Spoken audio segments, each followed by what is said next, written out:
Hi guys, and welcome back to my channel. I wanted to do another Turner Syndrome video this week.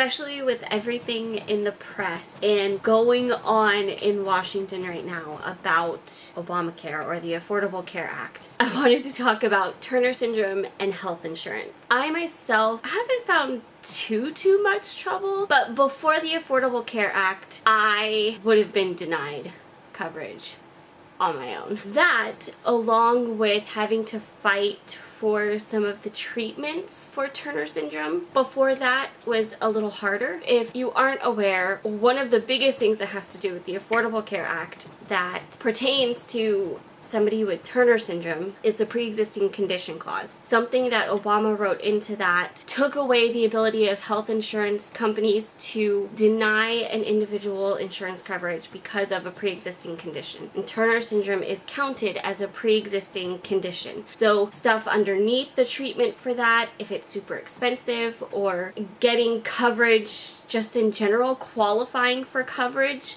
gets very difficult because of it being a pre-existing condition. So I wanted to talk about that. I do not know what the next version of that will be that Trump will put in place. I can't speak to that yet. We don't know what that's going to look like. But shifting from before the Affordable Care Act to after, I did see a slight difference. I, beforehand, could not have moved out of my parents' health insurance coverage because I would not have qualified on my own. And it was only because I was counted as a dependent and my dad was really the one qualifying for the insurance coverage that I was not affected by it. That being said, when I had neck surgery, we did have to fight to have it covered because the insurance company wanted to classify it as cosmetic. The surgeon was able to fight that for us with the insurance company, and we did win that, and it was covered as much as the insurance would have covered any surgery like that. And I was really happy they listened and they were able to do that. He basically fought it under the idea of this really isn't for cosmetics, that I was born with the excess skin there and it actually would not just look better. It was actually functionality of neck was increased also. So he was able to fight it in that way, and that was really nice. So we had some kind of coverage for it because that was a very expensive surgery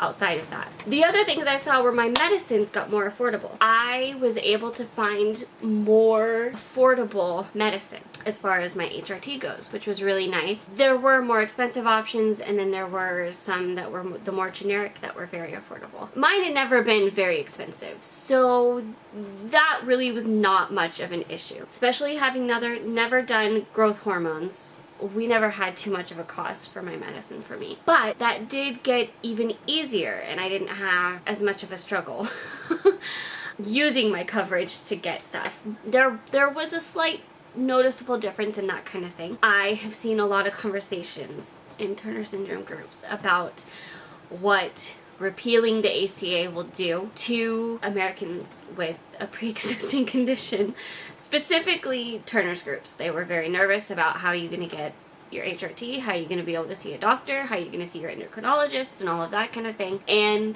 that is a legitimate concern. Something that has been a very interesting aspect of having Turner Syndrome to navigate has been communicating with health insurance companies. I don't know how much we've actually directly reported me having Turner Syndrome to the health insurance companies. To a certain extent, I've always been somebody else's dependent on health insurance.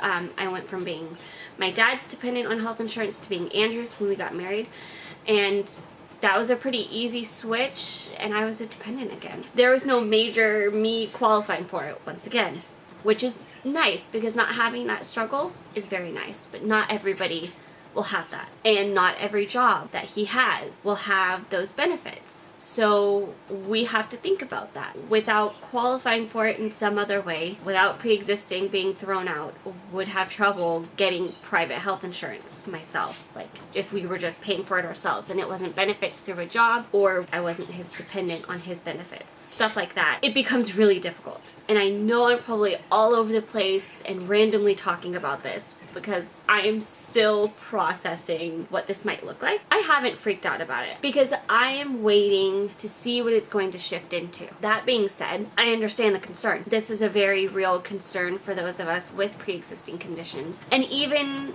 before ACA existed, this was something that everybody kind of had to think about. I was never denied seeing an endocrinologist. Even before, I was never denied my medicines. They were never unaffordable. It was never a hardship in any way for me before that. The only point it really came up was with my surgery on my neck.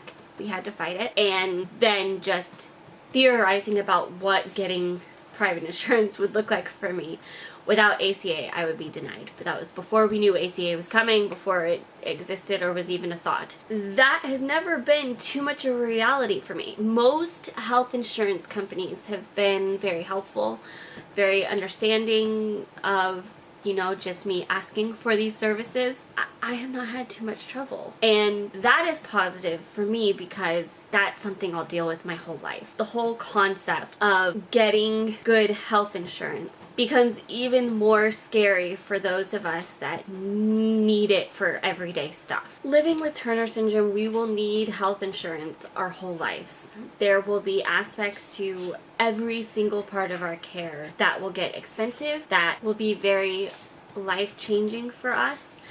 And I think it is important to be aware of our health insurance coverage, what it does cover, how it does help us, along with the ways in which we will have to make adjustments for what it covers and play our own advocate to get what we need help with covered. And especially for parents trying to take care of a daughter with Turner's, making sure that she has everything she needs is important and can be scary when things in the healthcare system change and you aren't sure what coverage you're going to get. The things I'm going to be looking out for are medicine costs, if they go up at all, and for if we are going to need to get private health coverage at any point, what that might look like for us. I know this affects everybody differently, so if you would like to share your thoughts on this and what your experience with health insurance before ACA, with ACA, and kind of if you are feeling okay about it or feeling good about it, I would love to hear those in the comments. Be nice, but I would love to hear those in the comments. And I would just love to start a conversation about health insurance and Turner syndrome because it is definitely an aspect of it that I don't think is very talked about. So that is all for today. If you liked this video, give it a thumbs up and share it with everybody. If you are not already subscribed, click the screen and subscribe, and then you can see when the next video comes out. And I will see you guys in that one. Bye!